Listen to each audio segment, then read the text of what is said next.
Game number 1, Inting for Ruby against Chili Mountain, aka Team Ra.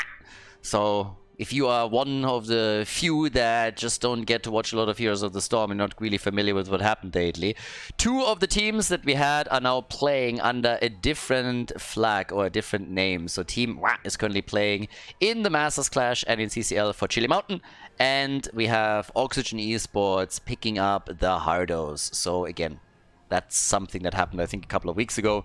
But in case that you haven't seen that yet, just a quick reminder as we're heading into this series. This is the best of 2. We're down to the final 8 in the Masters Clash, and the round robin has been going on for a while now. I'm pretty sure we are on play day 8, something along those lines. So we're actually pretty deep into the round robin. There's not a lot of matches left.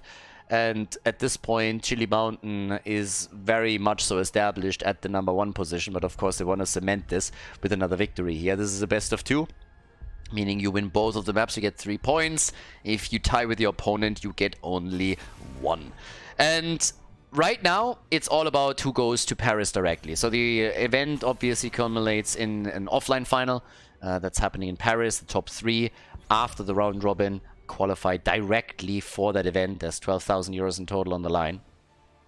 And a 4th team will be determined by a ladder system.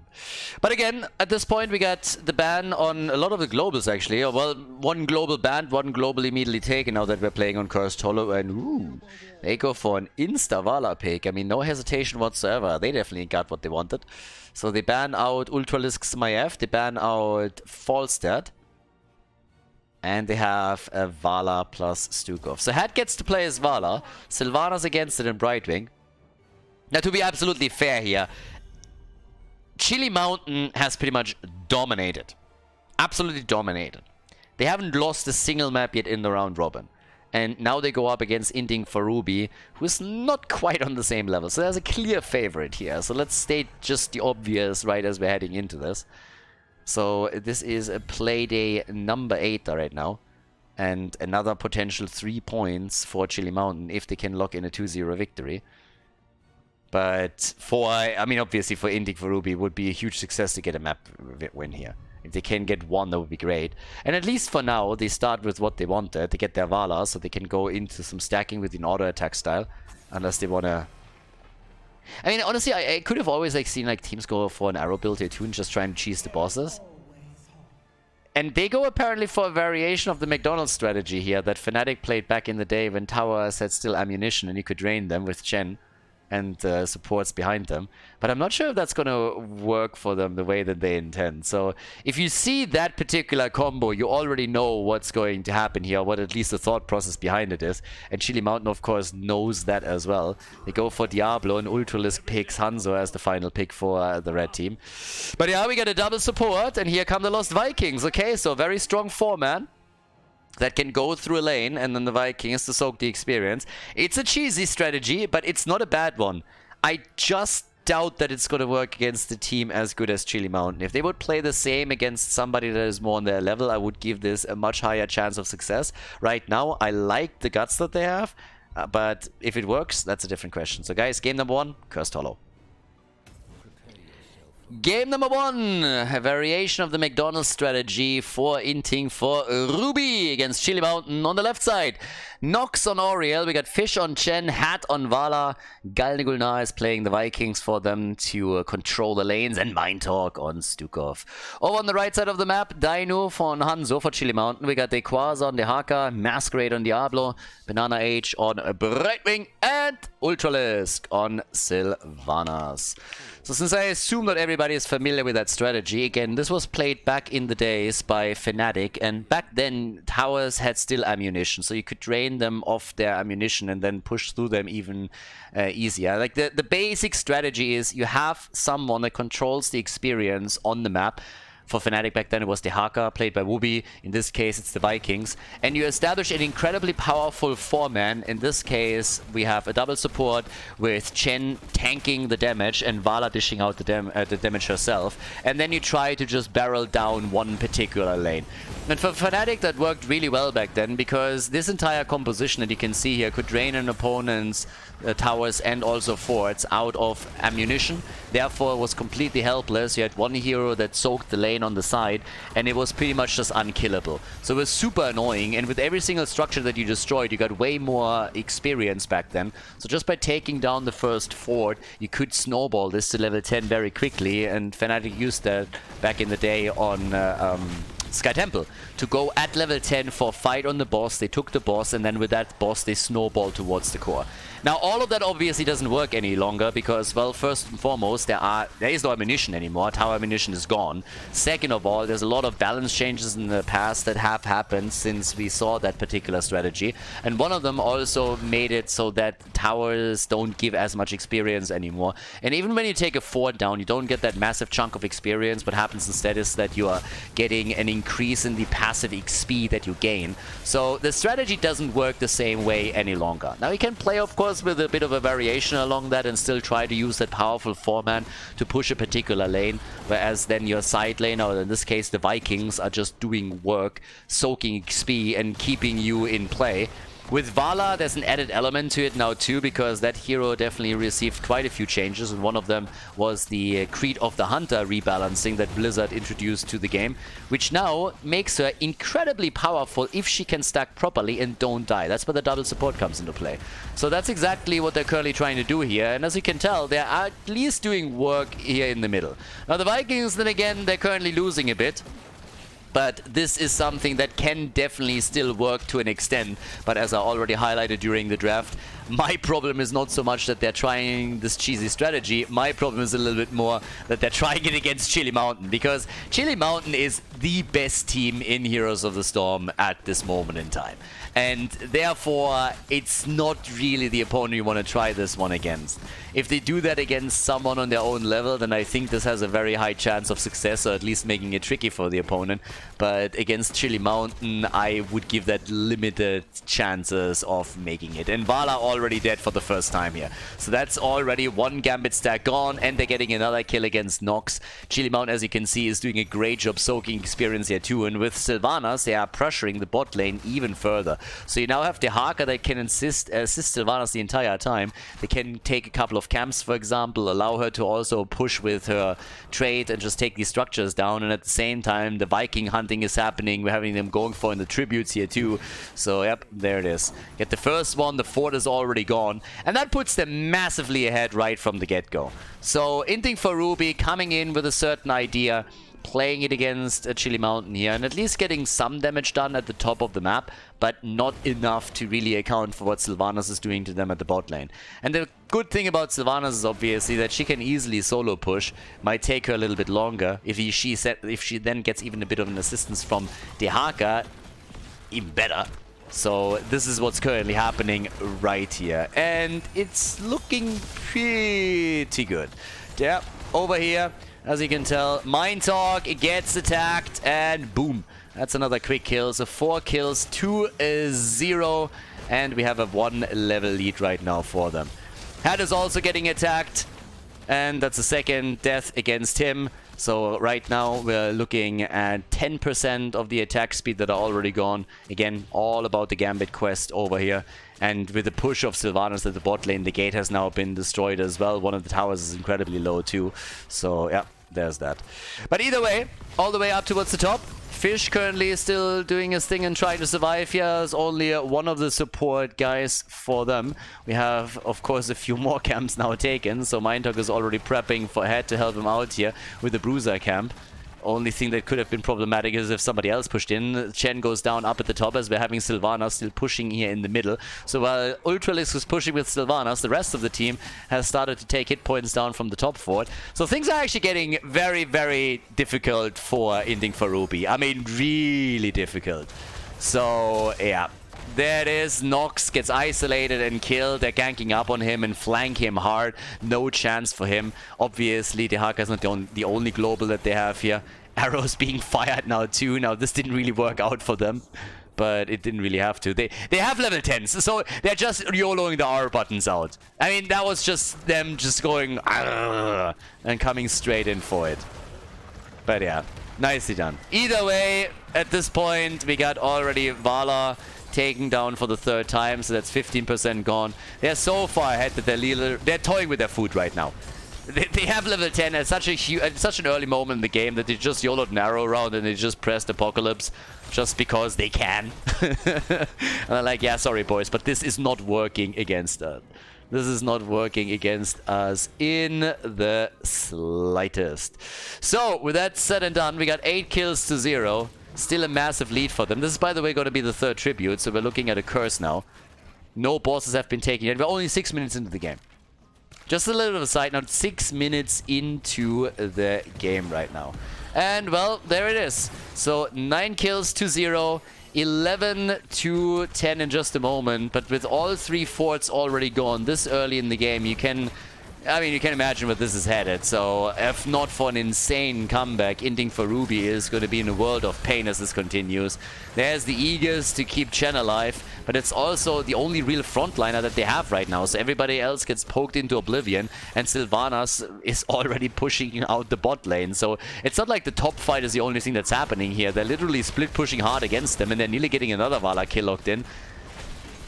Yes, off they go, and the arrow misses. The A-poke is also easily dodged out. Sylvanas has gotten some damage on the keep. No kill yet, maybe now. Nice whip into the wall at least, but it wasn't enough to take Masquerade down. The curse is also helping Sylvanas to push even the mid lane, so that's another one where the entire wall has fallen. Bottom keep is down to 50% HP, by the way. They could also go for a couple of bosses here if they really wanted to, but this is just absolutely falling apart here. Obviously, Inting for Ruby trying to go for a little bit of a cheeky cheese strategy. And I really like it. Like, I like the idea here. There's a lot of people that look at this and they're like, oh my god, what are they doing? But I really like when a team thinks a little bit outside of the box and plays, I don't know, a backdoor strategy, goes for a little bit of a cheesy push strategy like we're seeing here. The problem is simply that if you are this heavily outclassed, you are going to have trouble executing that properly. Sylvanas is taking the top keep. That one's gone. The keep at the bottom of the map is nearly eliminated too. They're fighting for the boss here, and Sylvanas is just moving from one layer to another. She's actually going for core. Sylvanas is going for core as the boss is being fought for. Has a couple of siege giants to help her out as well. And yeah, the core is soon going to lose a couple of points on the shield if this continues. Another arrow. Nox makes it. But, yep, the core is taking damage now. We're 8.5 minutes into this. They're going for the boss at the bot lane again. The Haka is pushing the bot lane out, so unless they're stopping the camp here quickly, they're going to lose another keep too. The core is already at 62%, 8 minutes and 30 seconds into the game. Vikings trying to save the keep, and they will. But obviously, with the boss now about to be claimed down here, this is going to be the end of the line for the bottom keep and likely also for the core, unless they get a couple of kills now. Ultralisk is making it out, 11 kills to 0, and we might look at a perfect game here, unless Masquerade dies, and he is literally 1v5ing at this point. And Masquerade is alive. Chen is dead. Vala was hoping for the kill. Can't get it. Instead, she dies too.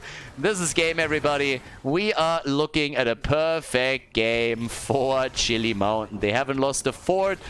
They haven't lost a single hero. And now it's time for the core to fall. 4-level lead in at this point. And yeah, absolutely fantastic for them. So yeah, nicely done. Well played. And an easy victory, obviously, for Chili Mountain against Inting for Ruby on map number 1 of this series. 9 minutes and 40 seconds into the game. GG. Before we head into game number 2, make sure that you subscribe to the channel if you haven't done it yet so you don't miss out on any future content here on Khaldor TV. To Spider Queen, map number 2, Chili Mountain, everybody, with the lead. And well, I mean, on the one hand, I feel a little bit sorry for Inting for Ruby, I gotta admit.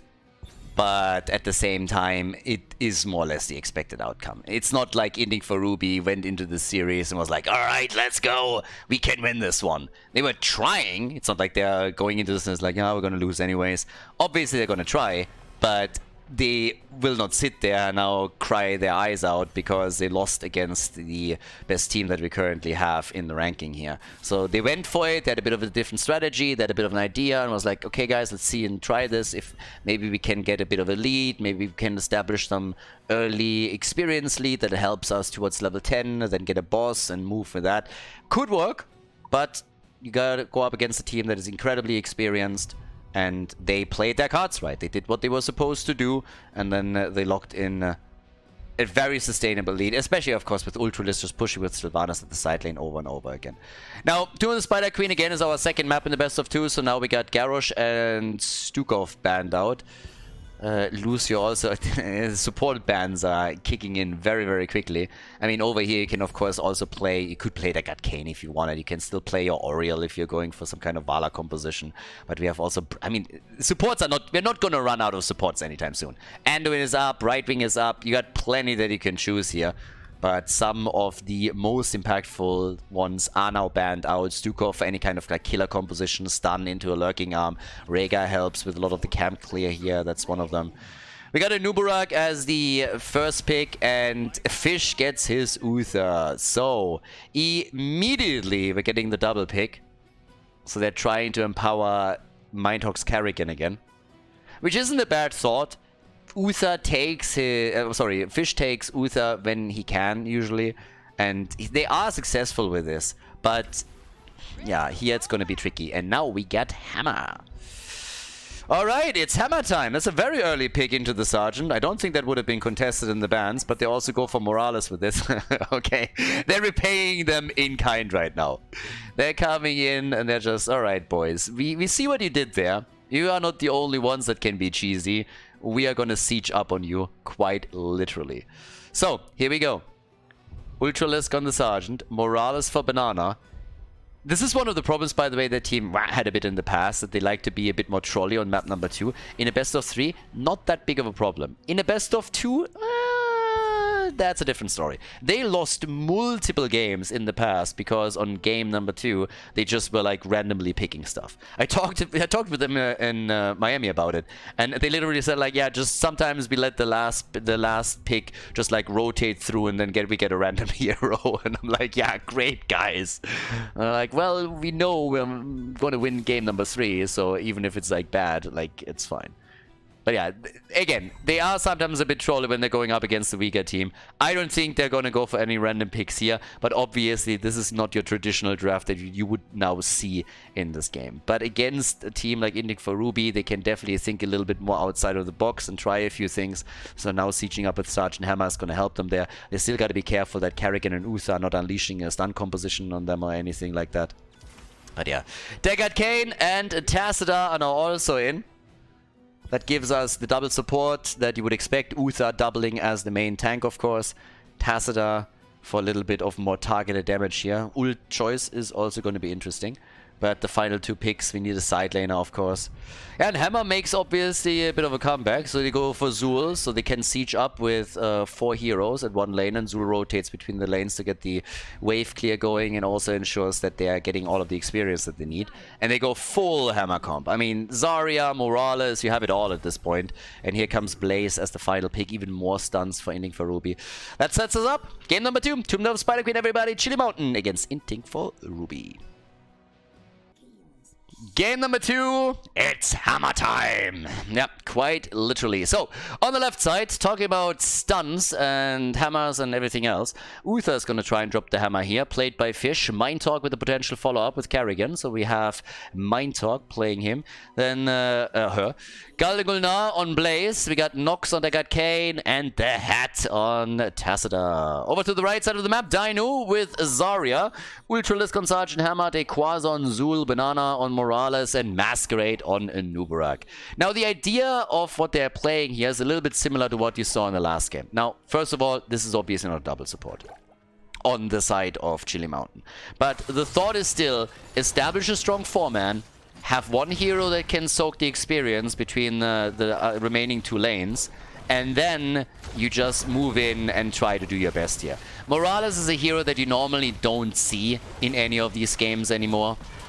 with all the mobility creep that we had in the last couple of years, and now there being more and more heroes that can dive into your back line. Morales is oftentimes struggling when she gets played, but here it's all about protect the hammer. You have Zarya on for this, and they are, as you can tell, breaking through this wall super quickly. In the meantime, Uther and Karrigan, they're trying to get a kill on Zul. I don't think they're going to get it anytime soon. Ultralisk, on the other hand, nice, gets fully isolated. I love it. But they still can't get the kill. Instead, Had is low and might die now. So Tassadar is low. The hammer is still alive. There's the kill. Tassadar is down. Fish is about to drop too. So that's a double kill already for Chili Mountain. And they are now going to murder. If you are in a situation where you need to stop your opponent, you're trying, and instead you are the one that gets racked, it means that the experience leader gets established by the other team is even bigger, and once you're trailing behind not only in levels but also talents, then it's nearly impossible to force the fight and break through it. So great performance here so far from Chili Mountain, and they're doing incredibly well. Yeah, they're looking really good here, of course. I mean, the entire idea behind this is make this as annoying as possible, really force them, take the structures down early, and play that game, and it's working nicely. We are 1 minute and 50 seconds into the game, and the first fort has already fallen. So now we'll see catapults slowly spawning. They can go for the camp, and then they can try and pretty much do the same thing in the middle or at the top lane. And it makes the distance to safety for Inting for Ruby a lot bigger. It makes it difficult for them to simply fall back to a fountain and get some mana and some hit points. And at this point, it doesn't... For a second I was here, I'm thinking, like, do they even go for that mid lane? Or do they really just try and go to the bottom of the map and aim for the keep? That would be a bit insane, because then you can get flanked very easily. But they are actually pulling that one off. So yeah, they're not even bothering with keeps. They're just like, what if we just go for the core straight away? Let's go for the shortest distance here. The Siege Giants are going to help them a bit with this. Wouldn't be surprised if Banana would at some point just try and get the Siege Giants. There's Karrigan jumping into the back. Follow up from Deckard, or at least the attempt of it. Mindhog is now very much alone on the other hand. And Ultralisk is just getting one auto attack worked in after another. They're dropping the fish again. And now it's 3 kills to 0. An entire level lead. Zul is still rotating, by the way. So now the mid and the top lane are under pressure. And they're not stopping at the bottom of the map either. They are absolutely crushing them. I mean, absolutely going for it right now. 3 kills to 0. Morales and Zarya as a tandem. They're just the perfect hammer protection that we're seeing there. And now the blue team had to split heroes into the middle and the top lane because they needed to make sure that they're not losing the gate there too. Yeah, that might be finally a kill on Ultralisk. Can they finally get him here? They block him in completely, and unless they're getting one of the... Yeah, Ultralisk is gonna down. He has to. I mean, come on, please. Get him at least once. There's the stun. He's still alive, by the way. And finally a kill. Uther died too. It's a 5 versus 4, by the way, because we're having Zul still rotating. They get a drop on Dinu, so 2 kills at least for Inting for Ruby. They, of course, fought against the level 7 talent advantage. Look at the level 7, by the way, for Sergeant Hammer. That tells you all you need to know. They went into the graduating range. So no hover siege mode. That's all you need to know. Full trollolololololol. I mean, yeah. If you don't see hover siege mode on Sergeant Hammer, then you know that it's not quite a deadly serious game. So they go for the turn-in and they get the red web weavers. Graduating range, yeah, if you're just gonna go full protect hammer and cheese strat, that works for you a little bit. But this is absolutely ridiculous. Zarya is top damage, by the way. It's not even Sergeant Hammer. Hammer is sitting at 16,000. Zarya is sitting at 19k. So now they get the web weavers and they can continue this further. But yeah, how much did they actually get down here? Okay, so they got the gate, they got the side wall, they nearly took 2 of the towers down. And now the entire party continues as they're going for take 2. Second attempt at this. Yeah, it's the full Mokus Forales strategy that they're executing. Galnagulna, yeah, gets pushed back out. Yeah, and the Sergeant is already in position, so now graduating range is starting to kick in. And of course, the big problem is the 1.5 level lead that we have for Chili Mountain, so their level 10 is gonna be huge. Zul is taking the fort in the mid lane down with the web weavers, and up at the top, Karrigan is trying to prevent the top lane fort to fall, but even that is getting a bit dicey. And the keep down at the bottom of the map at 5 minutes and 20 seconds in is taking enormous amount of damage. There's level 10 and look at it. We got the Locust Swarm. Yeah, why would you go for Cocoon at this point? Big fat gun straight to the face. Blaze is dead, and spoiler alert, so is the keep. This is not going to make it either.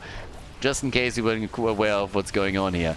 But yep, they are pretty much going for a bit of a variation on the McDonald's strategy. Dino's a bit inting though. That's the second death on him. Ford in the mid lane has of course fallen now too. So we have 5 kills to 3. Level 10 is in. They could go for the boss now. They don't quite have another turn in here. But they are absolutely murdering it right now. I mean, it's just crazy. So another Ford about to be attacked, but without Zarya. I mean, she's back on already, but she's not really in the fight yet. The jet propulsion misses, so they can't do anything here. But the star... Oh, can't get close enough. Nicely done. Creates a bit of distance here.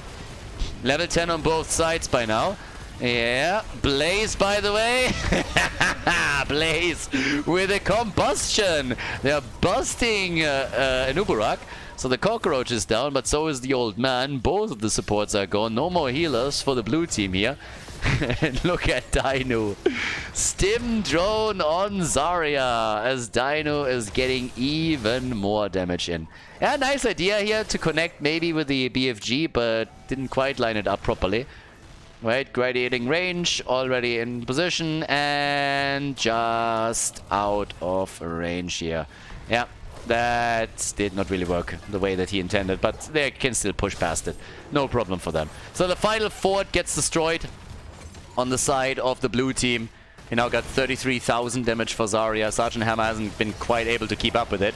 Mass stuns over here. They want the kill and they Quasar. He's running out of mana here too. Might be in a bit of trouble. Divine Shield already on Kerrigan so that she can make the engage. That didn't really work. And they just can't get the kill here. They are really struggling once again. Mindtalk is at 62 gems. They have 88 in total. Hat barely making it out of the fight. And the fort is now gonna get crushed. Yep, final structure is down. Bottom keep obviously gone, which means catapults, and even more catapults. Could go for the top boss at some point. Now we have level 13 talents as a lead. And yep, as I said, they go for the boss. So here we are. I would be a little bit pissed if there's a stim drone and I have a hammer on my team and the hammer doesn't get it. So yeah, Zarya obviously just like melting this. Blue team is still trying to go towards the top and help them out here. And they might just be there in time. This is how combats are made, guys. Or not. Kerrigan jumps in a second too late. Tries to go for Morales.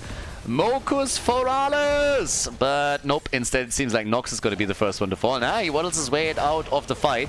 Kerrigan is a bit low. Sleeper set up by the old man. Deckard Kane. Uh-oh. Tacita!